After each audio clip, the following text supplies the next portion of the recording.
Pension की मांग को लेकर धरना आंदोलन किया गया, जिसमें बड़ी संख्या में पेंशन धारक शामिल हुए। यह धरना आंदोलन किस समिति द्वारा किया गया तथा अपनी मांगों के संदर्भ में आंदोलनकारियों ने क्या कहा, आइए देखते इस खबर में।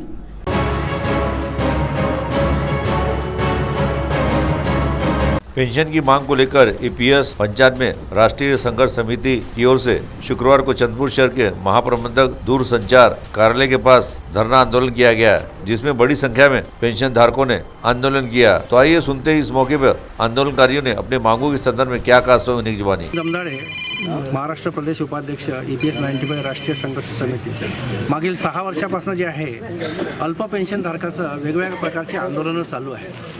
सरकार आश्वासित करत आहे आम्हाला की तुमची पेन्शन वाढून जाईल, तुमचं काम होऊन जाईल असं आश्वासन मिळत आहे, पण प्रत्यक्षात मात्र वाढत नाही आहे। आज हे अल्प पेन्शनधारक आहे, यांना 1000 पासून तर 4000 पर्यंत पेन्शन मिळतं। या 4000 मध्ये त्यांचा गुजारा करणं फार कठीण झालं आहे, मरणप्राप्त जीवन झालेलं आहे।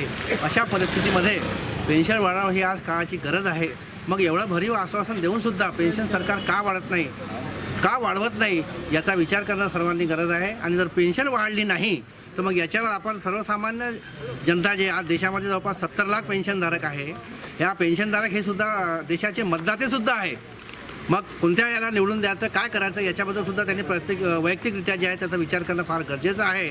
तरी मी भारत सरकार यांना विनंती करतो की आमच्या अल्प पेन्शनधारकांची पेन्शन जी आहे ते त्वरित वाढवावी आणि आमच्या मागण्या ज्या आहे ते कमीत कमी 7500 रुपये पेन्शन मासिक आणि त्यावर महागाई भत्ता वाढणारा वेळोवेळी वाढणारा महागाई भत्ता आणि फॅमिलीच्या लोकांना जे आहे वैद्यकीय सुविधा एवढीच फक्त मागणी आहे। आणि ही मागणीसाठी जे आहे अनेक प्रकारचे आंदोलनं होत आहे, वेगवेगळ्या स्वरूपाचे आंदोलन होत आहे। इथे सगळे वयोवृद्ध असल्यामुळे जे हिंसक आणि तीव्र असं आंदोलन आम्ही करू शकत नाही, पण जे काही आम्हाला जमते आहे त्याप्रमाणे आम्ही यथासांग जे आहे प्रयत्न करत आहोत, पण अजूनही आमच्या याला यश आलेलं नाही। आता 6 फरवरीला प्रत्येक राज्याचे प्रतिनिधी जे आहेत दिल्लीला जंतर मंतर येथे आमरण उपोषण करणार आहे। महाराष्ट्राच्या पेन्शनधारकाची तारीख जी आहे 6 फरवरी आहे, 6 फरवरी 2024। तिथे जास्तीत जास्त लोकांनी तिथे उपस्थित राहावं आणि आपलं शक्ती प्रदर्शन करावं।